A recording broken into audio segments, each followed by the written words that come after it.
Good evening. आप लोग कैसे हैं? अच्छे होंगे। आप लोगों को रक्षाबंधन तथा श्रावणी पूर्णिमा की ढेर सारी शुभकामनाएं। और जैसा कि हमने पिछली वीडियो में आपको बताया था कि हिंदी के बारे में हमने आपको चर्चा किया था, तो चलते हैं आगे की तरफ। हम चलते हैं तो आप लोग क्या काम करिएगा कि पहले आप पर्यायवाची चलिए, पर्यायवाची को ध्यान दीजिएगा। आज जो हम पर्यायवाची पढ़ने चल रहे हैं उन पर्यायवाची शब्दों में आपको जल और पानी की पढ़ना है। किसका पढ़ना है? पानी की। मित्रों, जल और पानी की पर्यायवाची। अच्छा, ये कनेक्टेड कैसे हैं इसको आप ध्यान दीजिएगा। अगर जल की पर्यायवाची पढ़नी है तो इसके साथ है कमल की पढ़नी होगी। क्या पढ़नी होगी? कमल की पढ़नी होगी। अच्छा, कमल के बाद उसके बाद आपको पढ़ना क्या है? बादल की पढ़ना है। किसका पढ़ना है? बादल का। अच्छा, बादल के बाद जो अगली होगी वो समुद्र की होगी।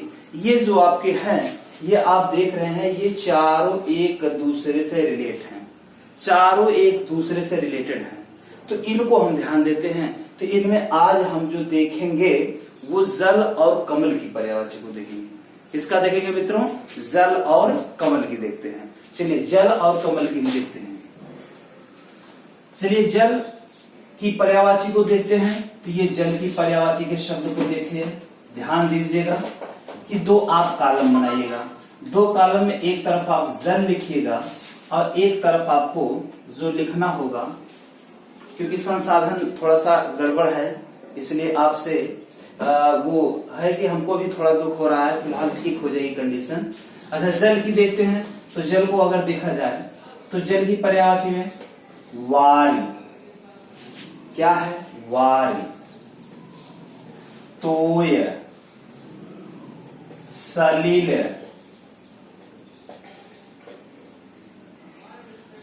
अंबु। अंबु इंपॉर्टेंट है। अंबु, उदक, सर्वमुख,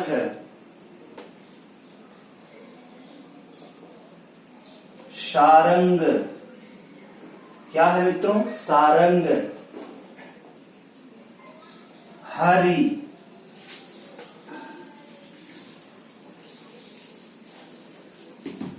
जल में देखा, जल को विष भी कहते हैं। देखिए हम 9-10 पर्यायवाची आपको लिखवा रहे हैं। विष भी जल को कहा जाता है। उसके बाद इसी जल को जीवनोदक भी कहा जाता है। जीवनोदक भी कहा जाता है। अगला जो आपका होगा नीर। तो ये जो आपकी पर्यायवाची के शब्द हैं इनको आपको ध्यान देना है। इनमें अक्सर आपके एग्जाम में पूछे जाते हैं कि ये किसकी पर्यायवाची है। तो आपको वारी, तोय, सलिल, अंबु, उदक, सर्वमुख, सारंग, हरि, विष, जीवनोदक, नीर। तो ये जो पर्यायवाची के शब्द हैं इन पर्यायवाची शब्दों में ध्यान दीजिएगा। अच्छा, यही जल की पर्यायवाची की ये शब्द है। अगर जल के पर्यायवाची शब्दों के साथ हम ज जोड़ देते हैं, क्या जोड़ देंगे मित्रों? जा अगर जोड़ दिया जाए तो यह किसकी बन जाता है? कमल की बन जाता है। किसकी बन जाता है? कमल की पर्यायवाची के शब्द बन जाते हैं। किसके बनते हैं? कमल के। अच्छा, कमल की पर्यायवाची के जो शब्द होंगे इनको अगर देखिए तो उसके अंत में ज जुड़ा होता है। अगर जल के कुछ पर्यायवाची शब्दों के अंत में अगर हम ज जोड़ दें तो वो आपके क्या जुड़ जाएंगे? कमल के हो जाएंगे। चलिए इनको भी हम ध्यान देते हैं। देखिए आप लोग ध्यान देते रहिएगा। 10-12 पर्यायवाची यदि आपको याद है तो किसी भी एग्जाम में अगर कोई आपसे पूछता है तो आपको कोई ना कोई तो आप गेस कर ही ले जाएंगे कि यह किसका हो सकता है। तो चलिए आगे चलते हैं। जैसे वारी है। क्या है मित्रों? वारी है। अच्छा, वारी से क्या बन गया? वारिज बन गया। क्या बन गया? वारिज बन गया। अच्छा, तोय है। तोय से तोयज बन गया। क्या बना? तोयज बन गया। देखिए जा पर हलंत लगाइएगा, क्योंकि ज जो है इसका मतलब होता है कि जन्म लेने वाला। क्या होता है? जन्म लेने वाला। अच्छा, अंबु है। ध्यान दीजिए, अंबु। क्या है? अंबु। अंबु में आप ज जोड़ेंगे तो आपका क्या मिलेगा? अंबुज मिलेगा। क्या मिलेगा? अंबुज मिलेगा। अच्छा, अब आप देखिए नीर है। नीर से क्या बन जाएगा? नीरज बन जाएगा। क्या बन जाएगा? नीरज बन जाएगा। तो ये 4-5 जो होते हैं ये आपके ऐसे ऑटोमेटिक आपके बन जाते हैं। अच्छा, उसके बाद आपको कुछ जैसे याद करने होते हैं। जैसे आप जानते हैं कि कमल को अरविंद भी कहा जाता है। क्या कहा जाता है मित्रों? अरविंद कहा जाता है। कमल को इंदिवर भी कहा जाता है। क्या कहा जाएगा? इंदिवर कहा जाएगा। कमल को पुंडरीक कहा जाता है। क्या कहा जाएगा? पुंडरीक कहा जाता है। कमल को कोकनद भी कहा जाता है। क्या कहा जाता है? कोकनद। अब आप ध्यान दीजिएगा, जो ये इंदिवर है, यह जो कमल है वो नीले रंग का कमल होता है। कलर कैसा होगा मित्रों? नीले रंग का होगा। कैसा होगा? नीले रंग के कलर को हम क्या कहते हैं? इंदिवर कहते हैं। इंदिवर कहते हैं। उसके बाद जो पुंडरीक है, इस कमल को हम श्वेत कहते हैं। व्हाइट कलर का जो होगा वो श्वेत होगा। और उसके बाद जो कोकनद होगा यह लाल रंग का होगा। किसका होगा मित्रों? लाल रंग का होगा। किसका होगा? लाल रंग का होगा। चलिए आगे चलते हैं। आगे अगर देखा जाए तो ये नीले रंग का, ये श्वेत रंग का, ये लाल रंग का। अच्छा, और भी इसकी पर्यायवाची है, राजीव है। क्या है मित्रों? राजीव है। अगला जो होगा वो उत्पल होगा। क्या होगा? उत्पल। अच्छा, सारंग माने भी क्या होता है? सारंग माने भी कमल ही होता है। अच्छा, कमल। और इसमें ध्यान दीजिएगा, इस वाले में और आप ध्यान दीजिएगा, ये जो 12वें नंबर पे आएगा आब। क्या आएगा मित्रों? आब। आब माने भी क्या होता है? जल होता है। क्या होता है?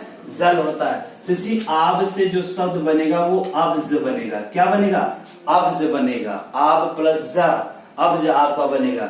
अच्छा, उसके बाद आपका इसमें क्या बन सकता है? तो ये जो आप देख रहे हैं इससे, अच्छा, इसमें कुवलय भी होगा। क्या होगा? कुवलय भी होगा। श्वेत पत्र भी होगा। ताम रस भी होगा। नलिन भी होगा। क्या होगा? नलिन भी होगा। सरोरुह होगा। क्या होगा? सरोरुह होगा। देखिए, ये जो पर्यायवाची के शब्द हैं इनको आपको याद करना है। और याद कैसे करना है? एक दूसरे से रिलेट करके, एक दूसरे को समझ करके। तो इसमें ध्यान दीजिएगा, वारिस से वारिस बन गया, तोय से तोयज बन गया, अंबु से अंबुज बन गया, नीर से नीरज बन गया। अरविंद इंपॉर्टेंट क्वेश्चन है, यूपी पुलिस में पूछा गया क्वेश्चन है। इंदिवर क्या है मित्रों? इंदिवर। और ये क्या है? श्वेत रंग का है। पुंडरीक। क्यों पुंडरीक कहा गया है? यह सबसे पवित्र कमल होता है, क्योंकि भगवान विष्णु जो है इसी कमल पे वास करते हैं। अगला जो होगा वो कोकनद होगा। कोकनद का मतलब रेड कलर जिसका होगा, लाल रंग का। राजीव है। क्या है? राजीव। अगला उत्पल है। क्या है मित्रों? उत्पल। अच्छा, इसी से रिलेट करके एक शब्द कहीं कहीं आपको उपल भी मिल जाएगा। क्या मिलेगा? उपल। उपल जो है वो पत्थर की पर्यायवाची है। किसका होगा? पत्थर की होगा। सारंग। सारंग देखिएगा, ये अनेकार्थी शब्द है। सारंग हिरण का भी होता है, सारंग हाथी का भी होता है, सारंग मोर का भी होता है, सारंग जल का भी होता है, कमल का होता है। तो बहुत सारी पर्यायवाचियां ये होती हैं, इसलिए यह अनेकार्थी के अंतर्गत आएगा। अब्ज को देखा जाए, अगर अब्ज को आप देख रहे हैं तो अब्ज जो है वो आब से बना है। इसका मतलब भी होता है जल में जन्म लेने वाला। कुवलय, श्वेत पत्र, तामरस, नलिन, सरोरुह। कबीरदास की पंक्तियां आपने पढ़ा होगा। काहेरी नलिनी तू कुम्हिलानी, तेरे ही नाल सरोवर पानी। इंटर की पुस्तक में आपने पढ़ा होगा, ये कबीरदास की पंक्तियां हैं। आप साहित्य में आपसे कभी कभी पूछा जाता है कि यह पंक्तियां किस कवि की हैं, तो आपको उसमें ध्यान देना है। तो मित्रों, ये जो था वो आपका पर्यायवाची का था। क्या था?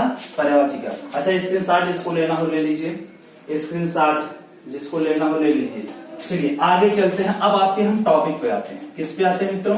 टॉपिक पे आते हैं कि आगे हम क्या चल रहा था। अच्छा, थोड़ा सा इसमें ध्यान दीजिएगा, मिसअंडरस्टैंडिंग कारण इसमें थोड़ी सी गलती हो गई थी, हम भूल गए थे उसमें। चलिए, इसमें हम भूले क्या थे यही आपको ध्यान देना है। जो हमने बताया था कि भारतीय संविधान में, आपकी टॉपिक चल रही है बेटा, भारतीय संविधान में पहले कितनी अनुसूची थी? 8। और इसी 8वीं अनुसूची में आपका भाषा का उल्लेख है। किसका उल्लेख है? भाषा का उल्लेख है। अच्छा, इन्हीं भाषा के उल्लेख में हम ध्यान दिए थे कि जो मूल था उसमें 14 भाषाएं थी, लेकिन वर्तमान की स्थिति है कि वे 22 है। कितनी होंगी? 22 होंगी। तो 14 तो आपको पहले से थी, असमिया, उड़िया, पंजाबी, कन्नड़, तेलुगु, ये सब तमाम प्रकार की थी। ये 22 कब हुई? 8 इसमें जोड़ना है। तो हम यही थोड़ी सी गलती कर दिए थे। जो 21वां संविधान संशोधन 1967 हुआ था, इसमें सिंधी जोड़े थे। ये तो आपका राइट है, इसमें कोई डाउट नहीं है। अच्छा, उसके बाद 71वां जो था 1992 का, इसमें जो हमने जोड़ा था, आपको बताया था न, म, क, ये हमने बताया था। न से नेपाली बताया था। क्या बताया था मित्रों? नेपाली। यही जो थोड़ा सा गलती हो गई थी, इसी की जगह हमने मराठी बता दिया था, जबकि वो मराठी नहीं है, मणिपुरी है। क्या है मित्रों? मणिपुरी है। क्या है? मणिपुरी है। यही एक गलती हुई थी बस। अच्छा, ये का से कोंकणी हो जाएगा, ये हमने आपको बताया था। अच्छा, 92वां हमने 2003 की जो बात किया था, जिसमें BDMS था, बोडो, डोंगरी, मैथिली, संथाली, ये सारी चीजें थी। केवल यही मिस हुआ था कि माँ का मतलब जो होगा वो मराठी न होगा, बल्कि क्या होगा? आपका मणिपुरी होगा। क्या होगा? मणिपुरी होगा। चलिए मित्रों, आगे चलते हैं, आगे हम चर्चा करते हैं। आगे देखिएगा, बहुत सारी चीजें आपकी हैं। चलिए, रक्षा, मुझे उम्मीद है कि आप लोग रक्षाबंधन बहुत अच्छे से मना रहे होंगे, और आप अपने बहनों के साथ जो बचपन में मतलब लड़ाई झगड़ा करते थे, वो सब वही प्यार है कि जो बचपन का छोटा मोटा प्यार था, वही आगे चल करके एक घनिष्ठ रिश्ता में बदल जाता है। एक सबसे मजबूत रिश्ता अगर आपसे किसी का होता है तो आपकी बहन से होता है। चलिए आगे चलते हैं। आगे जो आपकी हम बात करने चल रहे हैं, आगे की जो बातें होंगी उस पर हम आपको बताएंगे कि हिंदी का भारतीय संविधान में स्थान था। हिंदी का स्थान में हमने बताया था कि बेटा जो आपके भाग थे वो 17, जो 17वां भाग था, कौन था? जो 17वां भाग था, जिसका नाम हम लोग क्या रखे थे? राजभाषा आयोग। ये पिछले वीडियोज में हमने आपसे चर्चा कर दिया था, इसी से चर्चा हमने कर दिया था। इसका गठन जो हुआ था वो 7 जून 1955 को हुआ था। कब हुआ था? 7 जून 1955 को। इसकी अध्यक्षता जो किए थे वो बीजी खेर थे। कौन थे मित्रों? बीजी खेर थे। क्या थे? बीजी खेर। बाल गंगाधर खेर, ध्यान दीजिएगा, बाल गंगाधर खेर, तिलक मत लगाइएगा, बाल गंगाधर खेर। तो ये चीजें हमने आपसे चर्चा कर दिया था। अच्छा, अब इसमें जो संविधान में जो ये आयोग बना था, इस आयोग में 343 से 51 तक के अनुच्छेद भी बड़े थे। बहुत इंपॉर्टेंट है, अक्सर एग्जाम में आपसे कभी कभी पूछ लेता है कि बताइए हिंदी के लिए कौन सा ऐसा भाग है जो वर्णित है, जिसमें हिंदी का उल्लेख किया गया है। चलिए आगे की तरफ हम चलते हैं। ये आपने देख लिया, ये इंपॉर्टेंट है। अब हमने आपको यहाँ जो बताया, यहाँ जो बातें हम कर रहे हैं वो 343 से 51 तक के बीच की बातें हैं। तो इसमें हम देख लेते हैं आखिर ये अनुच्छेद कितना कारगर है इस भाषा के लिए। अब यहाँ से भी आपसे क्वेश्चन मिलेंगे, बहुत अच्छे अच्छे क्वेश्चन मिलेंगे जो अक्सर एग्जाम में आपसे पूछ लिए जाते हैं। चलिए इसमें देखते हैं। इसमें आपको देखना है कि जो 343 से 344 के बीच का अनुच्छेद था, मतलब ये 343 टू 351 तक का है। तो इनके बीच जो था, इसमें कहा गया कि हिंदी जो है वह संघी भाषा होगी। देखिए थोड़ा सा इसमें है, कॉन्स्टिट्यूशन का पार्ट है, लेकिन आपको जब आप किताब उठाते हैं तो उस किताब में ये चीजें आपको जरूर मिलती हैं कि बताइए हिंदी के लिए कौन सा अनुच्छेद वर्णित है, उसमें क्या क्या उल्लेख है, हमारी लिपि की क्या बातें हैं। तो सारे के सारे क्वेश्चन आपके आएंगे, आप चिंता ना करें। तो ये पहला हो गया। अच्छा, दूसरा है 345 से 347 के बीच था, 354 टू 357 जो ये था, इसमें कहा गया कि हिंदी जो है वह प्रादेशिक भाषा होगी। क्या होगी? प्रादेशिक भाषा होगी। अच्छा, आगे की बात करते हैं। आगे की जो बात करेंगे वो 348 टू 349, कितना होगा? 348 टू 349। इसमें जो होगा यह एससी और एचसी की भाषा होगी। किसकी होगी मित्रों? एससी और HC, supreme court and high court की भाषा होगी। कौन? हिंदी होगी। अच्छा, चौथा जो पॉइंट होगा यह 350 से 351 के बीच होगा। यह जो अनुच्छेद होगा इसमें हिंदी के लिए अन्य निर्देश दिए जाते हैं, तमाम प्रकार के निर्देश दिए जाते हैं।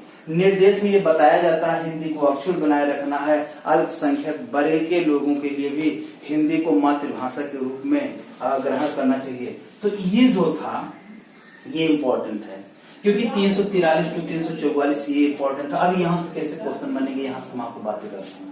चलिए इसको भी ध्यान दीजिए। अच्छा, अब इनमें हम ध्यान देते हैं जो 343 का फर्स्ट इंपॉर्टेंट क्वेश्चन है, देखिए इसमें हम मार्क लगा रहे हैं।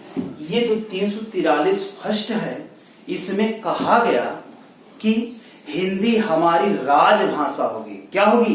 राजभाषा होगी। यही ध्यान देना है, राष्ट्रभाषा नहीं है। क्या नहीं है? राष्ट्रभाषा नहीं है, राजभाषा है। कभी कभी क्वेश्चन आपसे पूछा जाता है हिंदी कौन सी भाषा है, राजभाषा, राष्ट्रभाषा, प्रादेशिक भाषा, तमाम प्रकार के ऐसे ऑप्शन बनेंगे। वो अभी प्रश्न जब हल करवाएंगे तो हम आपको बताएंगे। राजभाषा होगी। हमने बताया कि हिंदी यहां से इस अनुच्छेद के तहत राजभाषा होगी, और जो इसकी लिपि होगी वो देवनागरी होगी। क्या होगी? देवनागरी लिपि होगी। ये इंपॉर्टेंट क्वेश्चन है, देवनागरी लिपि होगी। अच्छा, लिपि का मतलब क्या होता है मित्रों? लिपि का मतलब होता है कि कोई भाषा जिस नियम, जिस तरीके से लिखी जाती है वही उसकी क्या होती है? लिपि होती है। लेकिन ये जो देवनागरी लिपि है इसका जो उद्गम हुआ है वो ब्राह्मी लिपि से हुआ है। किससे हुआ? ब्राह्मी लिपि। अब आप खूब जानते हैं कि जो अशोक के शिलालेख थे, अशोक बौद्ध धर्म का अनुयायी था, उसके सारे के सारे शिलालेख ब्राह्मी में भी थे। सबसे ज्यादा ब्राह्मी में थे, खरोष्टी, अरमाइक, तमाम प्रकार के लिपियों में थे। लेकिन ब्राह्मी लिपि से ही देवनागरी लिपि का उद्गम हुआ है। तो देवनागरी लिपि ब्राह्मी लिपि से आई है। अच्छा, अब अगर आपसे पूछ लिया जाए, एक क्वेश्चन पे क्वेश्चन बनते जाएंगे। यही तो होता है कि आपको पढ़ने का तरीका क्या है। अगर एक पॉइंट पढ़ रहे हैं, उस पॉइंट से आप देखिए कि पॉइंट से पॉइंट कैसे जुड़ रहे हैं, इन चीजों को आपको ध्यान दें। तो ये जो ब्राह्मी लिपि से देवनागरी का उद्गम हुआ है। अच्छा, और भी आपसे क्वेश्चन यहाँ से पूछे जाते हैं। और क्या क्वेश्चन पूछे जाते हैं, ये ध्यान देना है कि देवनागरी लिपि से पूछा जाता है कौन कौन सी भाषाएं देवनागरी लिपि में लिखी जाती हैं। तो इसमें ध्यान देना है, हिंदी भी लिखी जाती है, संस्कृत भी लिखी जाती है। देखिए ये सब इंपॉर्टेंट क्वेश्चन है मित्रों। नेपाली भी लिखी जाती है, मराठी भी लिखी जाती है, मैथिली भी लिखी जाती है। तो ये ध्यान देना है कि ये जो भाषाएं हैं यह किस लिपि में लिखी जाती है? देवनागरी लिपि में। और देवनागरी लिपि की विशेषता होती है वह बाएं से दाएं लिखी जाती है, जिसका प्रयोग हम लोग करते हैं। तो यहां से ये क्वेश्चन आपका इंपॉर्टेंट हुआ। क्या हुआ? इंपॉर्टेंट क्वेश्चन हुआ कि अगर कोई आपसे पूछे हिंदी राजभाषा है कि राष्ट्रभाषा, तो आप क्या कहेंगे? राजभाषा है। क्या कहेंगे? राजभाषा। चलिए इसको मिटाते हैं, स्क्रीनशॉट लेना हो तो ले लीजिए। ये तो पहले पॉइंट की बातें हो गई। अच्छा, दूसरे में भी आपको ध्यान देना, यहाँ भी आपकी इंपॉर्टेंट चीजें हैं। तो ये देखिएगा इंपॉर्टेंट है, इस पर आपको ध्यान देने की जरूरत है। चलिए आगे चलते हैं, आगे की तरफ चलते हैं मित्रों। इसमें ध्यान दिया जाए कि जो दूसरी बात हमने आपसे कह दिया कि 345 टू 347 इसमें देखना है कि ये जो भाषा है वह आपकी प्रादेशिक भाषा है। अब आप ध्यान दीजिएगा कि हिंदी कुल 9 प्रदेश में बोली जाती है और एक दिल्ली केंद्र शासित को लेकर के टोटल कितने बोली जाएगी? 10 बोली जाएगी। अगर कोई आपसे पूछता है कि हिंदी कितने राज्यों में बोली जाती है तो आप 9 राज्य बताएंगे। अगर वो टोटल की बात करें तो एक दिल्ली केंद्र शासित प्रदेश है, जो कि भारत के लगभग 43% लोग दिल्ली में निवास करते हैं, वो आपके हिंदी यूज करते हैं। चलिए इसमें अब देखते हैं कि कौन कौन से राज्य हैं कि जो आपके हिंदी बोलने वाले हैं। चलिए बात करते हैं, एकदम टॉप से बात करते हैं। पहला होगा सबसे अच्छा हिमाचल प्रदेश। क्या होगा मित्रों? हिमाचल प्रदेश। क्या होगा? हिमाचल प्रदेश। अच्छा, दूसरा क्या होगा? दूसरा देखना है राजस्थान। क्या है? राजस्थान। क्या है? राजस्थान। तीसरा देखना है, अब आप ध्यान दीजिएगा उत्तर प्रदेश से कौन सा राज्य अलग हुआ था? उत्तराखंड।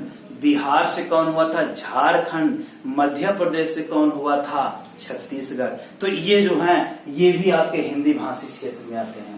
जो इसको ध्यान देना, उत्तर प्रदेश दुनिया का सबसे अजूबा प्रदेश, जहां 403 विधानसभा सीटें हैं। अगर जो यहाँ चुनाव जीत जाता है वो समझिएगा पूरी दुनिया को भी जीत सकता है। चलिए चौथे की बात करें, उत्तर प्रदेश से अलग कौन हुआ? उत्तराखंड। याद करने का तरीका यही है मित्रों, याद करने का जो तरीका है यही है, उत्तर प्रदेश से उत्तराखंड अलग हुआ। अभी हम बता भी देंगे कि कौन सा राज्य कब अलग हुआ है। चलिए पांचवा है बिहार। क्या है? बिहार। बिहार से कौन अलग हुआ? झारखंड। क्या अलग हुआ है? झारखंड। झारखंड। झारखंड की राजधानी कहाँ है मित्रों? रांची है, जहां से आपके कूल कैप्टन महेंद्र सिंह धोनी आते हैं। चलिए सातवें की बात करते हैं। सातवां है मध्य प्रदेश। मध्य प्रदेश। मध्य प्रदेश किससे अलग हुआ? मध्य प्रदेश से कौन अलग हुआ है? छत्तीसगढ़। छत्तीसगढ़। कुछ दिनों पहले आपने देखा था कि हमारे 42 या 43 सीआरपीएफ के जवान जो है इसी छत्तीसगढ़ के सुकमा जिले से वो शहीद हो चुके थे। ये आतंकवादियों की घटनाएं होती हैं, आतंकवादी जो होते हैं। अच्छा नौवां क्या होगा? नौवां हरियाणा होगा। क्या होगा मित्रों? हरियाणा होगा। हरियाणा सपना चौधरी का स्टेट, जहां देखते हैं खूब मजा मस्ती आप लेते हैं, तो इसी हरियाणा में हरियाणवी बोला जाता है। क्या बोला जाएगा? हरियाणवी बोला जाएगा। अच्छा 10वें की बात करते हैं, दिल वालों की। कौन होगा? दिल्ली होगा। क्या होगा मित्रों? दिल्ली होगा। तो टोटल 10 राज्य आपके ऐसे हुए कि जो आपके हिंदी भाषी क्षेत्र हैं। तो हिमाचल प्रदेश, राजस्थान, उत्तर प्रदेश, उत्तराखंड, बिहार, झारखंड, मध्य प्रदेश, छत्तीसगढ़, हरियाणा, दिल्ली। तो अच्छा अब आप इसमें एक चीज ध्यान दीजिएगा, ये तो हो गया। अच्छा कब कब अलग हुए थे? कभी कभी ये भी प्रश्न पूछा जाता है, तीनों से जो अलग हुए राज्य हैं, तो छठ तो ऐसे याद हो जाएंगे आपको। याद क्या करना? हिमाचल, राजस्थान, हरियाणा और दिल्ली। बस यही 4 याद करने हैं। छह तो आपके एकदम बन जाएंगे, एक दूसरे के कॉम्प्लीमेंट हो जाएंगे। तो इसमें ध्यान देना है कि तीनों जो राज्य थे वो 2000 में ही अलग हुए थे। कब अलग हुए थे? 2000 में ही अलग हुए थे। और 2000 में अलग हुए थे कब? नवंबर के महीने में। किस महीने में? नवंबर के महीने में। तो आपको याद रखना है 1 नवंबर, 9 नवंबर, 15 नवंबर। देखिए ये इंपॉर्टेंट चीज है, इसलिए हम बता दिया करते हैं जिससे आपको समझने में दिक्कत ना हो।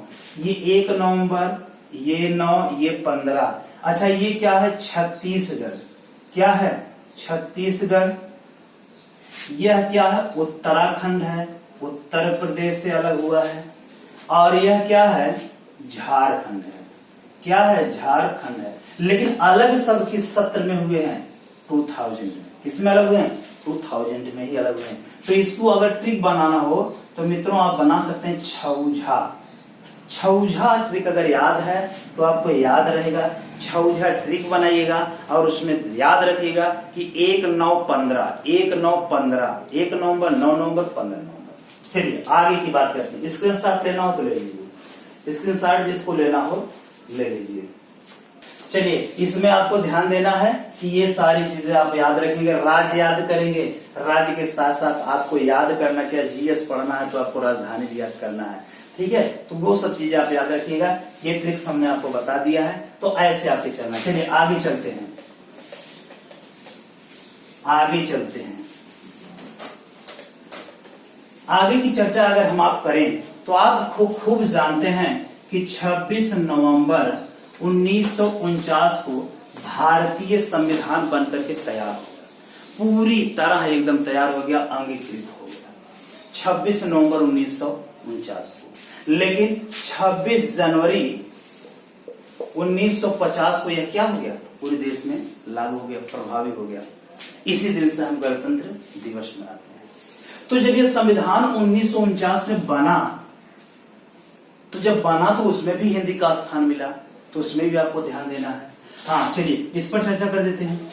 11 सितंबर से 14 सितंबर 1949, इस चीज को मित्र याद रखिएगा क्योंकि ये इंपॉर्टेंट है। यहां से अभी हम बता रहे हैं क्वेश्चन। 11 सितंबर से 14 सितंबर के बीच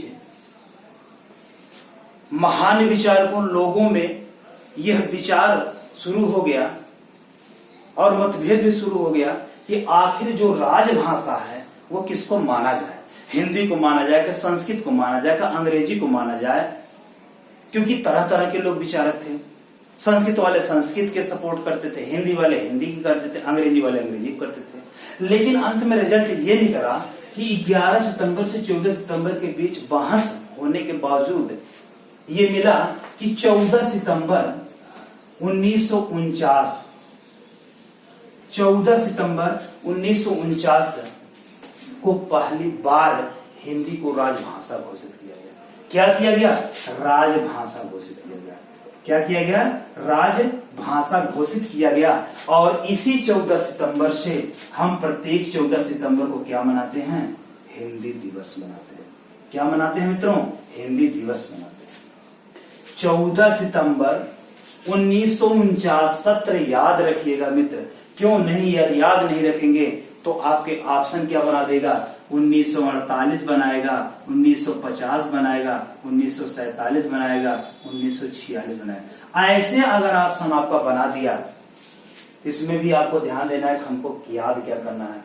तो 48, अच्छा इसमें 49 हमने ऐड नहीं किया, ये 49, तो 49 वाला आपका ऑप्शन सही माना जाएगा। लेकिन रहेगा क्या? 14 सितंबर सब ऑप्शन में रहेगा। 14 सितंबर सब ऑप्शन में रहेगा। चलिए, तो हिंदी दिवस हो गया। अच्छा ये हो गया। उसके बाद क्या हुआ? ये तो हिंदी दिवस की बातें हैं, लेकिन विश्व हिंदी दिवस का एक क्वेश्चन कभी कभी आपसे पूछता है। किसका पूछता है? विश्व हिंदी दिवस। बहुत इंपॉर्टेंट है विश्व हिंदी दिवस। आप तनिक भी चिंता ना करिए, सारे के सारे चैप्टर हम आपको पढ़ाएंगे। विश्व हिंदी दिवस की बातें करते हैं। 10 जनवरी, याद रखिए 10 जनवरी 1975 को नागपुर, कहां है बेटा? नागपुर। नागपुर का मतलब महाराष्ट्र जिले। नागपुर के महाराष्ट्र में विश्व हिंदी सम्मेलन दिवस का आयोजन किया गया था और उस समय जो अध्यक्षता कर रही थी वो आपके प्रधानमंत्री इंदिरा गांधी जी थी। तो इसीलिए हर 10 जनवरी को हम क्या मनाते हैं? विश्व हिंदी दिवस मनाते हैं। क्या मनाते हैं? विश्व हिंदी दिवस मनाते हैं। ये भी क्वेश्चन आपसे अक्सर एग्जाम में पूछता है कि विश्व हिंदी दिवस कब मनाया जाता है या किस तिथि को मनाया जाता है, तो 10 जनवरी लगाएंगे। अगर हिंदी दिवस की, ओनली हिंदी दिवस की बात करेगा तो आप 14 सितंबर लगाएंगे। कितना लगाएंगे मित्रों? 14 सितंबर आप लगाएंगे। मुझे उम्मीद है कि आप लोग गलत नहीं करेंगे, आप याद करेंगे और याद करने के बाद सत्र भी याद रख रहिएगा। अब तक मित्र कुल 11 विश्व हिंदी सम्मेलन दिवस हो चुके हैं। 1975 से लेकर के 1918 तक। अभी हाल में, अब आपको पता है कि अगर स्क्रीनशॉट लेना हो तो ले लीजिए, उसके बाद हम इसको मिटा देंगे। चलिए, अच्छा थोड़ी सी चर्चा इसमें और कर देते हैं। देखिए, पढ़िए पढ़िए, एकदम जाल बुन दीजिए, एकदम जाल की तरह पढ़िए कि अगर ये चीज को पढ़ रहे हैं तो उससे अगली चीज कैसे रिलेट होगी, अगली चीज कैसे कनेक्ट होगी, तो कभी जीवन में आप नहीं भूलेंगे। एक पढ़िए, उससे अगला रिलेट कर पढ़िए।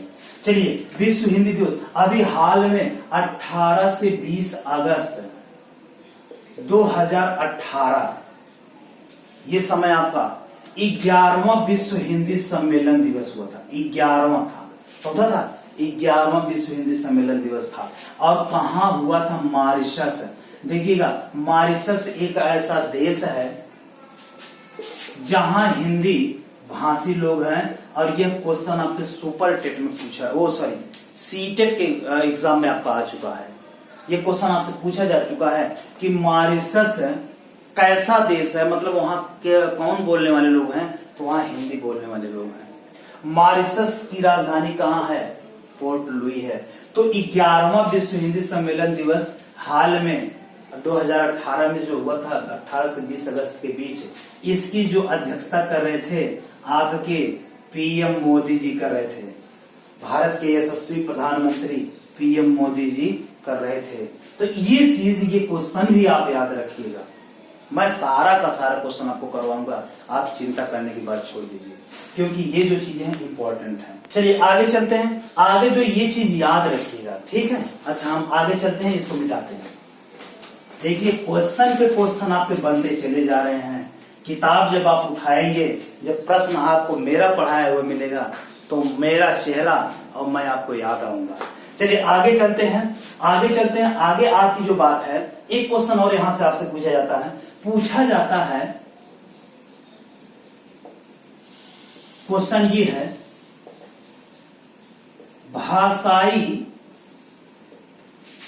भाषा के आधार पर गठित होने वाला कौन सा राज्य है। ये क्वेश्चन भी आपसे पूछा जाता है कि भाषाई या भाषा पर गठित होने वाला राज्य, इसको भी याद रखिएगा, ये भी आप सीखिएगा। आंध्र प्रदेश। क्या है मित्रों? आंध्र प्रदेश। और अगर आपसे सत्य पूछता है तो आप 1956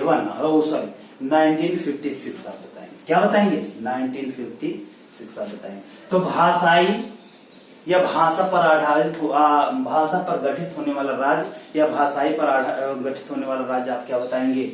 आंध्र प्रदेश बताएंगे। क्या बताएंगे मित्रों? आंध्र प्रदेश बताएंगे। तो आपके लगभग जो क्वेश्चन थे हमने आपको बता दिया, और इन क्वेश्चनों को आपको ध्यान देना है। फिर से एक बार हम पुनः चर्चा कर लेते हैं कि हमने कितने क्वेश्चन को आपको बताया है, ठीक है। इसको भी आप लिख लीजिए, कलम और अपनी नोटबुक जरूर लेके बैठा करिए, क्योंकि जो क्वेश्चन आपको बताया जा रहा है, किताब तो आप पढ़ लेंगे लेकिन याद नहीं होगा। लेकिन अगर आप हमसे रूबरू हैं, हमारे चैनल को देख रहे हैं, चैनल का नाम आप जान ही रहे हैं, चैनल का नाम जान रहे हैं, Hindi with MD sir, Hindi with MD sir. इस चैनल को आप ज्यादा से ज्यादा सब्सक्राइब करिएगा, लाइक करिएगा। न समझ में आए तो आप कमेंट बॉक्स में जरूर लिखिएगा। और जो हमारे चैनल को पहली बार विजिट कर रहे हैं, ऐसे मित्रों, ऐसे बच्चों से मेरा ये निवेदन है कि चैनल को आप सब्सक्राइब करेंगे और हमारे साथ जुड़े रहेंगे तो हिंदी और संस्कृत की रेगुलर क्लासेस आपको मिलती रहेंगी, तो ये चीज आपको दिक्कत नहीं होगी। चलिए आगे चलते हैं। अच्छा कुछ बच्चे हमारे सोच रहे होंगे कि इनका चैनल ही रोज बदलता रहता है। मित्रों ऐसी बात नहीं है, टेक्निकल थोड़ी सी गड़बड़ी हो जाती है। यहाँ विथ लगा दिएगा, हिंदी विथ एमडी सर के नाम से होगा, ठीक है। अब ये चैनल आपका अकाट्य है, अब यह बदलने वाला नहीं है। अब इसके बाद इसमें कोई संशोधन नहीं होगा, क्योंकि हमारे टेक्निकल इंजीनियर आशीष कुमार यादव ये जो थे वो बता रहे हैं कि सर ये वाला नहीं है, ये वाला आप कर दीजिए, ज्यादा बेहतर होगा। हमने कहा चलो भाई आप टेक्निकल हैं, टेक्निकल के माहिर हैं, इसलिए आपकी बात मानी जाएगी। तो मित्रों ध्यान